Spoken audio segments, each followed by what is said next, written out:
guest, but this next guest is very special in his own right, and he's definitely here. Let's welcome Chris Rose to the show. What's up, Chris? Hi, guys. How you doing? Welcome to the playoffs, buddy. Yeah, it's nice to be back, isn't it? Like, my goodness. Both of my, I love that you're sons representing are home too. right now. Oh yeah, well, both my sons are home right now. I've got one that lives in San Diego and one that's a senior in high school here, and I just woke up the senior. Late start day out here in California. Yeah. And I said, so you nervous? He's like, yeah, I'm really nervous. I was like, oh, this is perfect. This got me back to the mid-'80s in my high school years. So we can't wait to get going. Is it Saturday? Saturday. I know. I wish that's I wish a great it was Saturday feeling already. You know, I mean, that's a great feeling. You want that feeling. You want to feel nervous. Playoff games are never easy, no matter how good. Even if your team's the favorite, there's no such thing as easy playoff games. So that nervous feeling means that you live in life. You're living in an exciting lane here. That's a great feeling to have. No, it is. And so at this time of year, I have the good fortune of working at NFL Network both Saturday and Sunday during the wild card and then the divisional rounds. When there's games those days, usually I would be in nice and early on Saturday to watch, the first kick. But I have decided to stay here and watch the game with my sons because I just realized I never watched a Browns playoff victory with my parents together. Oh my gosh! Yeah, I obviously the Raiders game was the first one. Right. I was grounded for that. I was supposed to go to the game, but I was grounded. Bad kid in first grade. Yeah. Red, right. So I watched it with my mom. My dad was at the game with my brother. And then obviously the strike shortened season. That game was out in L.A. We lost 27-10. Then we beat the Jets. We lost to the Dolphins. That year we were up 21-3. That was on the road. The next year we beat the Jets. I was at that game, but my parents weren't. What a game! It never happened. So I want to be able to. Can I ask what were you grounded for, Chris? Do you even remember? Yeah. Oh yeah. It's got to be a great story. I mean, I was 9. It couldn't have been that great. So do you guys remember those little Playmobil toys? Yeah. Yeah. I'm probably the only one that remembers them. They still have them. Look them up. Google them. They still have them out there. Yo. They're not that cool. The toys aren't that cool. But I spray painted them black on our garage stairs. Oh, no. And then I flushed them down the toilet. For I don't know. I must have been some sort of sick, sadistic kid.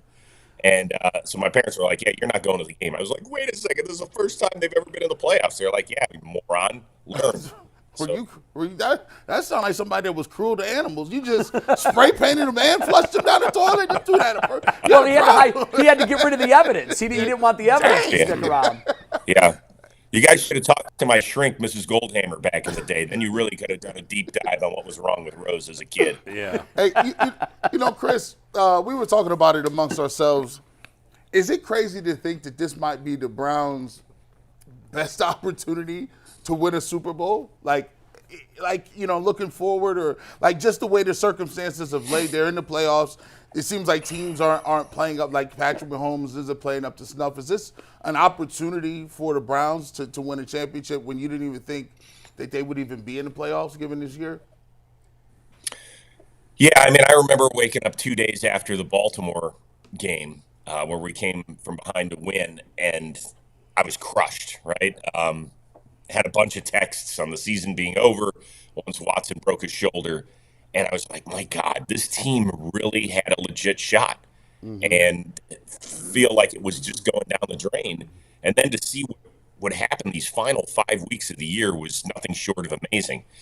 And, the Browns have become kind of a darling in the NFL. There's a lot of people who feel like they have the best chance of upending Baltimore. I do think there's a pretty sizable gap between Baltimore and the rest of the AFC. It doesn't mean that the Browns or somebody else can't get them in 60 minutes of football. It just feels like Baltimore's playing at a really high level right now. But other than that, there's no team that is definitively better than the Cleveland Browns right now. I know that Buffalo went on a 5-game winning streak to finish the season, but like Kansas City and Miami can't get out of their own way. So one of those teams will go away and the other one will be okay in the divisional round. So, yeah, I mean, do we have a shot at the Super Bowl? We do. Chris, The you one work thing- at the NFL. I'm sorry, Bull. Yeah, go ahead. You work at the NFL Network, so you know all the narratives. You know, the conspiracy theory over the last couple of years is, well, the league just writes the storylines. They do that in like August, and then they play out. So let's just play that game for a second. Would there be a better narrative than Joe Flacco in Baltimore against the Ravens in a playoff game? I mean, that's like storybook stuff.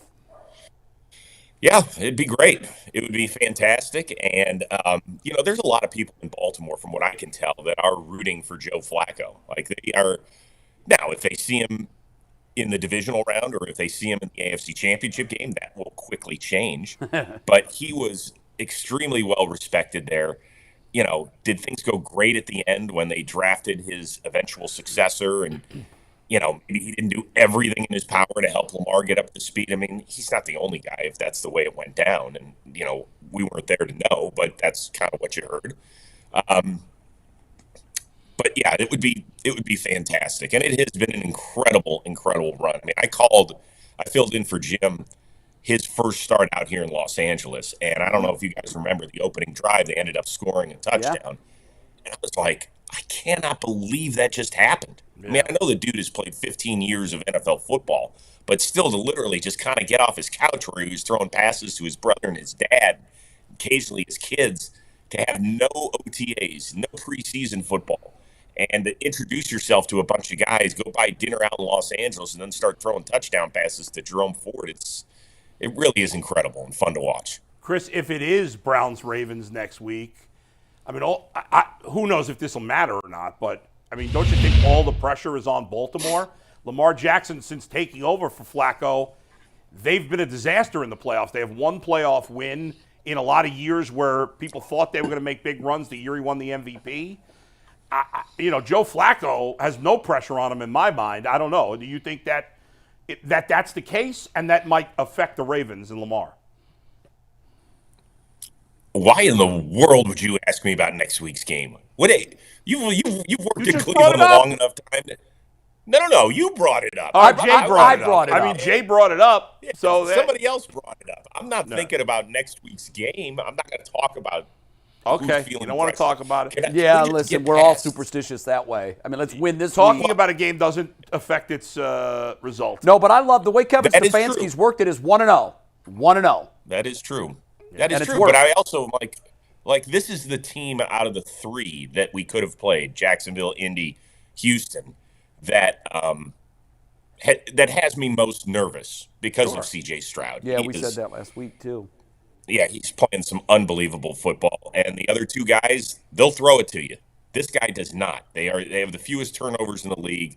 The game is not about stats, but I came across one that to me is massively eye-opening with C.J. Stroud. He became the third player ever to lead the league in yards passing per game and touchdown to interception ratio. The other two guys were Joe Montana in the 1989 season, the year he won MVP and they won another Super Bowl, and Tom Brady in the 2007 perfect season until they lost to the Giants. That's crazy. That is pretty remarkable stuff. Wow, that really is eye-opening. You're right.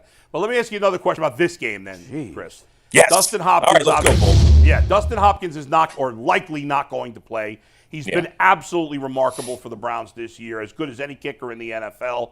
This kid, Riley Patterson, overall, with Detroit and the Browns, has been fine, but he hasn't kicked a lot of long field goals, only 4 field goals over 39 yards. How concerned are you in the difference between the two guys? Yeah, I mean, it's concerning. There's nothing you can do about it. So it is going to affect the way that Kevin calls the game. I have always felt for the last decade that Baltimore, whomever was running their offense, had such an advantage in their ability to call plays at the end of a half or at the end of the game because they knew they had Justin Tucker on their sideline.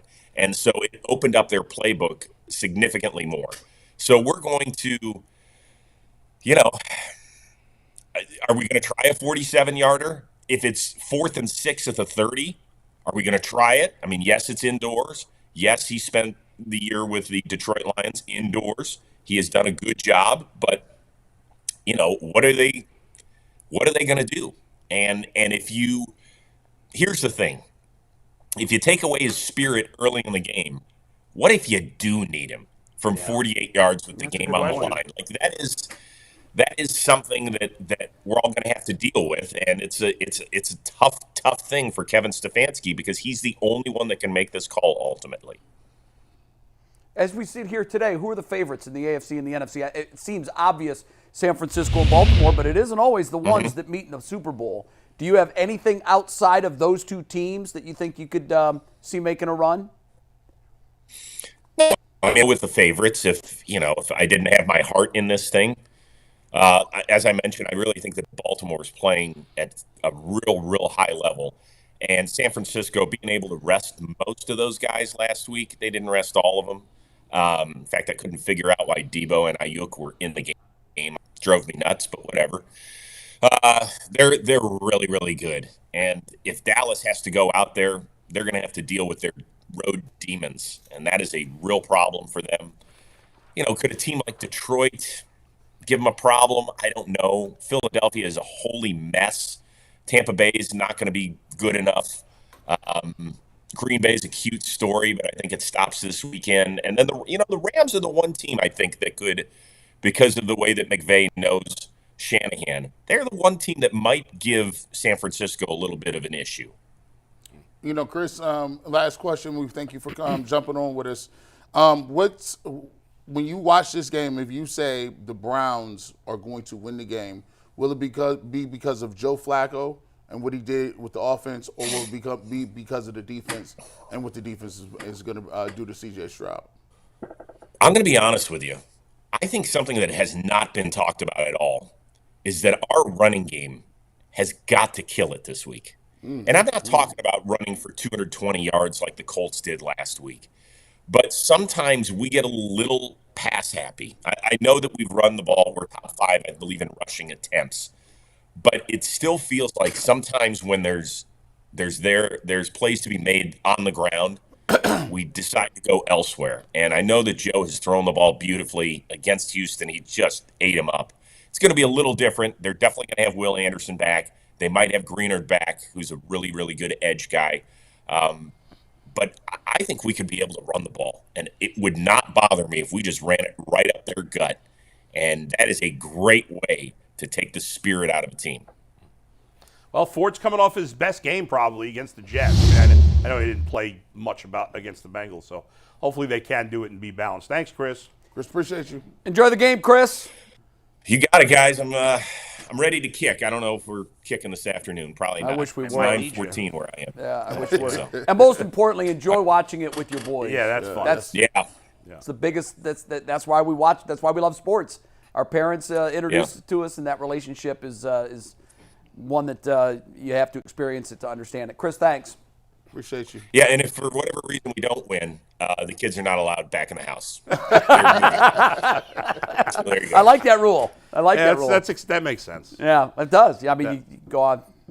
Everybody's got little superstitions that if you're sitting in one chair and the team is doing well, you can't move, you can't get up. If your kids are in the house and they lose a playoff game, I guess they can't come back. Yeah, I mean, I think It is what it is. That's fair. Chris, always good to talk to Chris Rose.